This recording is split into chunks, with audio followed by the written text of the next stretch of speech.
તો હવે સમાન રીતે વિદ્યુત ભારિત પાતળા ગોળાકાર, પેલું સમતળ હતું, આમાં ગોળાકાર કવચ છે બરાબર. તેમાં અંદરના બિંદુએ ઉદ્ભવતું ક્ષેત્ર મેળવવાનું છે, અંદરનું બિંદુ. તો પહેલાં આકૃતિ દોરીશું.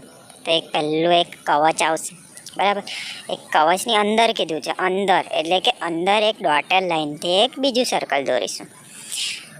ઓકે, એનો પછી આ થઈ જશે મોટો આર અને આ નાના સર્કલ માટે નાનો આર બરાબર. વચ્ચે છે એને ઓ કહીશું. હવે જે આ નાનું સર્કલ છે ડોટવાળું, એને કહેવાય ગોસિયન સપાટી. જે ગોસ જે સાયન્ટિસ્ટ હતો ને, ગોસનો નિયમ આવે એની સપાટી. મોટું છે એની જે પૃષ્ઠઘનતા છે કેટલી થાય, સિગ્મા થાય બરાબર. આકૃતિ પરથી નીચે લખવાનું છે કે આર ત્રિજ્યાવાળું જે કવચ છે એની જે પૃષ્ઠઘનતા છે એ કેટલી છે, સિગ્મા છે. બસ જોઈને લખવાનું છે. અને આ જે કવચ છે એની અંદર કેન્દ્રથી આર ત્રિજ્યાવાળી ગોસિયન સપાટી છે. આની અંદર આ આરવાળી ગોસિયન સપાટી છે. હવે એ સપાટીમાંથી પસાર થતું ફ્લક્સ કેટલું થશે, તો આ યાદ રાખવાનું, E ગુણ્યા 4πr² છે બરાબર છે. હવે ગોસના નિયમ મુજબ આ જે લખ્યું ને એના બરાબર 0 લખી દેવાનું. તો E ગુણ્યા 4πr² બરાબર મૂકી દઈશું 0. આ વસ્તુ આ બાજુ જશે તો 0 થઈ જશે, તો E બરાબર 0 મળી જશે. સિમ્પલ E બરાબર 0 લખી દેવાનું. તો આમ ઉપરનું આખું બેઠું બેઠું લખી દેવાનું કે આમ સમાન રીતે વિદ્યુત ભારિત, ઉપરનું આખું બેઠું લખી દેવાનું બરાબર છે.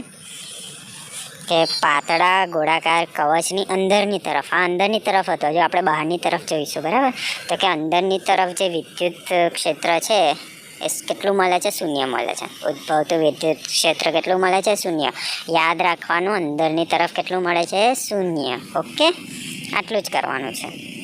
હવે સમાન રીતે વિદ્યુત ભારિત પાતળા ગોળાકાર કવચના લીધે બહારના બિંદુએ, આ કયું હતું, અંદરનું, આ કયું છે, બહારનું, તેનું વિદ્યુત ક્ષેત્રનું સૂત્ર બરાબર છે.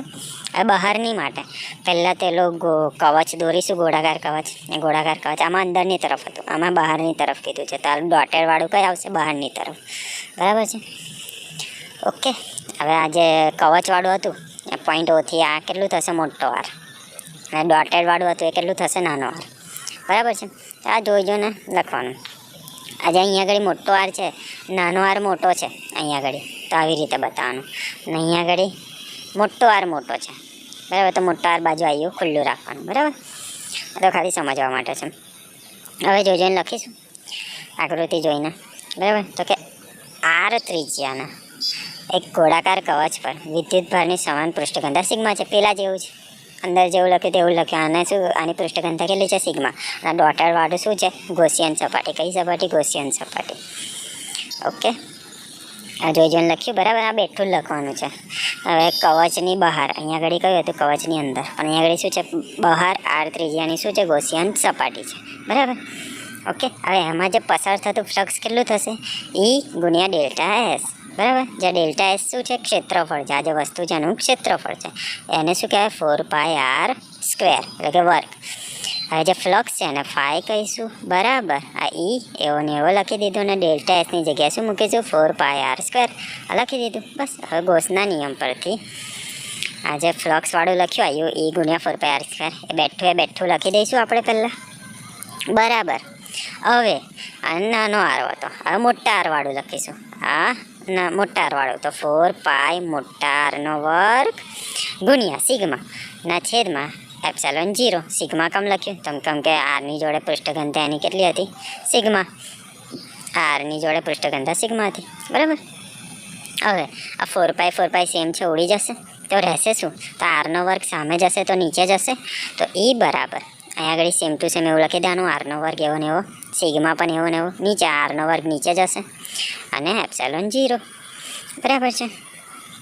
હવે શું કરીશું, તો કે હવે આ જે સિગ્મા છે, સિગ્માની જગ્યાએ આપણે મૂકીશું Qના છેદમાં 4π મોટા r² બરાબર. શું મૂકીશું, Qના છેદમાં 4π મોટા r².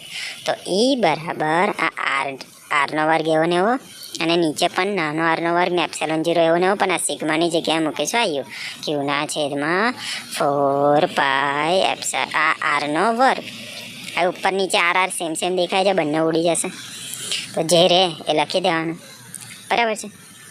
તો શું રહેશે, E બરાબર Q ઉપર Q એકલો નીચે આ 4π આગળ લઈ આવીશું બરાબર છે. તો 4 પાય પછી રહ્યું શું, નાનો આરનો વર્ગ અને એપ્સિલોન 0. બસ આ છે જવાબ. અને આને આપણે લખીશું સદિશ સ્વરૂપે.